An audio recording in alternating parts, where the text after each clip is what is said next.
یہاں سے نماز وہ قرآن کے بعد ہے، حدیث کے بعد ہے، چوتھے درجے کی نماز پر ہیں، اللہ اکبر اللہ اکبر، اب اور کوئی بیچ میں آنے نہ پائے، یہ چوتھے درجے کی نماز ہے۔ پانچویں درجے کی نماز آنکھوں کی ٹھنڈک، جو میرے نبی نے کہا میری آنکھوں کی ٹھنڈک نماز۔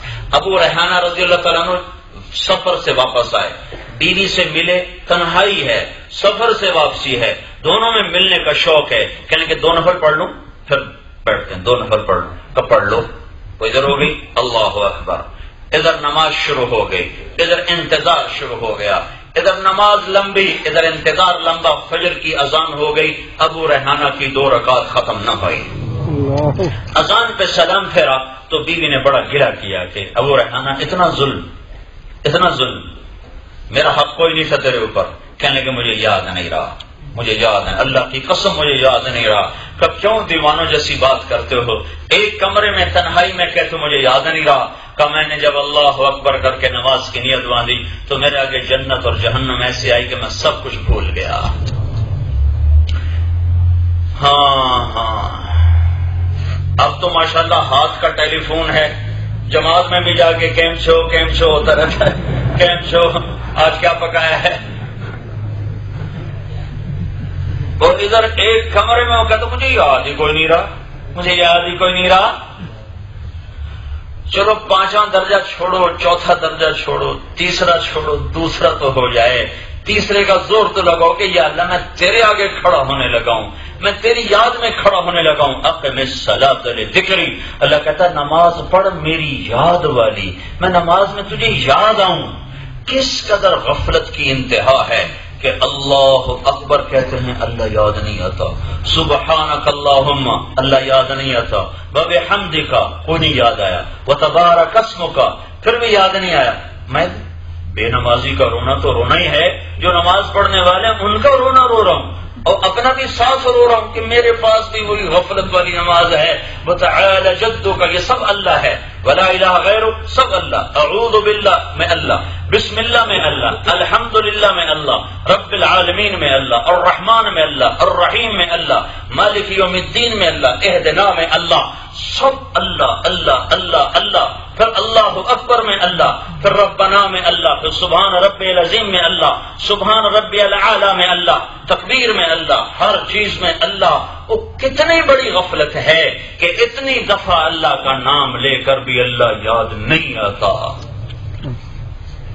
نماز کے بغیر ایمان نہیں ہے، نماز کے بغیر معاشرہ اسلامی نہیں بنتا، بنیاد کے بغیر مسجد نہ گھر کچھ نہیں بن سکتا بنیاد کے بغیر۔ ہاں لیکن بھائیو یہ جو چھت ہے نا یہ جا کے مکمل کرتی ہے عمارت کو، نماز فاؤنڈیشن، روزہ، نماز، زکوٰۃ، حج بنیاد ہے، یہ مکمل کہاں جا کے ہوتا ہے؟ یہ اچھے اخلاق پہ جا کے مکمل ہوتا ہے۔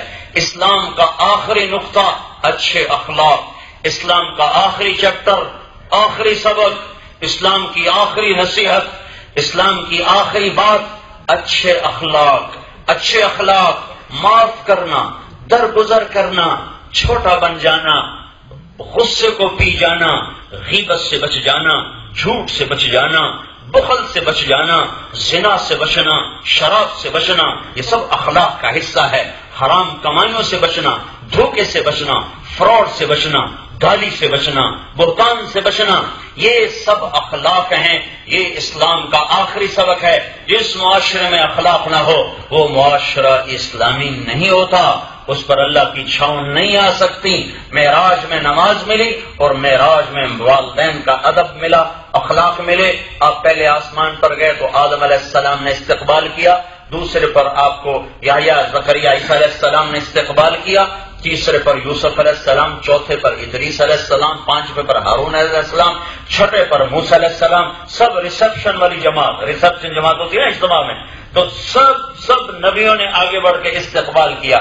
جب آپ 7ویں آسمان پر پہنچے تو ریسپشن والا خیمہ ہی کوئی نہیں، استقبال والی جماعت ہی کوئی نہیں ہے۔ وہاں کیا ہے؟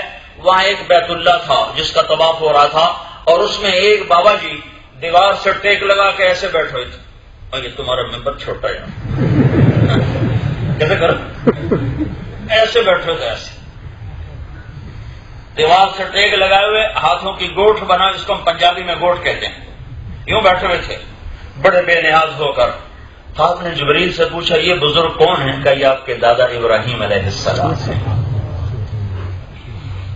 میں ہر جگہ یہ قصہ سنا رہا ہوں. یہ کس لیے سنا رہا ہوں؟ کہ یہاں بہت بڑا ادب سکھایا گیا ہے. رتبہ ہمارے نبی کا بڑا ہے اور رشتہ ابراہیم علیہ السلام کا بڑا ہے. پوتا چھوٹا ہوتا ہے چاہے وہ دو جہان کے سردار کیوں نہ ہو، اور دادا بڑا ہوتا ہے چاہے وہ مرتبے میں چھوٹا کیوں نہ ہو. تو اللہ نے پوتے کو چلایا، جا تو اپنے دادا کے پاؤں پکڑ کہ تیری امت ماں باپ کو بہت ذلیل کرنے والی ہے، ان کو میں تیرے ذریعے سے سکھانا چاہتا ہوں. بلیک برن کے نوجوانوں کو سکھانا چاہتا ہوں کہ اگر ماں باپ زندہ ہیں تو ظالموں دیکھو میں نے اپنے نبی کو اس کے دادا کے پاؤں میں بٹھایا ہے، تم بھی اپنے ماں باپ کے پاؤں دھو کے پینا، ورنہ نماز بھی مردود، روزہ بھی مردود، حج بھی مردود. میرے نبی نے فرمایا جس نے ماں باپ کو دکھ دیا اس پہ اللہ کی لعنت، اس پہ فرشتوں کی لعنت، اس پہ زمین آسمان کی لعنت. نہ اس کی نماز قبول ہے، نہ روزہ قبول ہے، نہ صدقہ قبول ہے. ہاں یہ ادب سکھایا گیا. دو جہان کا سردار، وجہ کائنات، وہ خود چل کے جا رہا ہے. سارے نبی کہتے تھے ہمارے بھائی آ گئے. جب ابراہیم کے قریب پہنچے ان کا میرا بیٹا آ گیا، میرا بیٹا آ گیا. یہ کیوں کروایا گیا؟ تاکہ بلیک بن کے نوجوان اپنی ماں کی خدمت کریں، اپنے باپ کی خدمت کریں، ان کی دعا لیں، بد دعا نہ لیں. ہمارا میرا پڑوسی ذمہ دار، بہت بڑا ذمہ دار، تو وہ مجھ سے کہنے لگا کہ جب میرا کوئی کام اٹک جاتا ہے تو میں رات کو اپنے ماں اور باپ کے پاؤں دباتا ہوں، پھر ان کے قدموں کے پاس بیٹھ جاتا ہوں اور دونوں کے پاؤں ایسے اپنے ہاتھ میں لے لیتا ہوں اور پھر ان کے پاؤں چومتا ہوں، پھر اللہ سے دعا مانگتا ہوں. کہنے لگا اللہ کی قسم میری آج تک کوئی دعا رد نہیں ہوئی، میں نے اس حال میں جو مانگا میرے اللہ نے مجھے دے دیا. تو یہ ساری امت کو سبق ہے. دیکھو بھائیو اس دیش میں رشتوں کی کوئی قدر نہیں. اب تو ہر جگہ یہی حال ہے، لیکن اس دیش میں، اس ملک میں کسی کو نہیں پتا ماں کسے کہتے ہیں اور باپ کسے کہتے ہیں اور بھائی کیا ہوتا ہے اور بہن کیا ہوتی ہے اور رشتہ ناتا کیا ہوتا ہے. یہ یہاں کوئی نہیں جانتا، نہ کوئی بولتا ہے، نہ کوئی بتاتا ہے، نہ یہ چیپٹر کوئی کھولتا ہے. بھائیو اچھے اخلاق کے بغیر کوئی دین نہیں ہے، کوئی دین نہیں ہے. اللہ نے تبلیغ کا حکم دیا ایک دفعہ، اخلاق کا حکم دیا 2 دفعہ. خذ العفو، معاف کرنے کو لازم پکڑو، وَأَعْرِضْ عَنِ الْجَاهِلِينَ، زیادتی کرنے والے کو معاف کرو. بیچ میں کہا وَأْمُرْ بِالْعُرْفِ، اے میرے نبی معافی کو لازم پکڑ، اے میرے نبی تبلیغ کا کام کر. پھر کہا اے میرے نبی درگزر کر، زیادتی کرنے والوں کو معاف کر، درگزر کر. تبلیغ کا حکم 1 دفعہ، اخلاق کا حکم 2 دفعہ. 1 کلو تبلیغ میں 2 کلو اخلاق ڈالو، 1 کلو عبادت میں 2 کلو اخلاق ڈالو، 1 کلو ذکر میں 2 کلو اخلاق ڈالو، 1 کلو علم میں 2 کلو اخلاق ڈالو. ہر عمل میں دگنے اخلاق آئے تو تب اللہ قبول کرے گا، ورنہ مردود ہو جائے گا.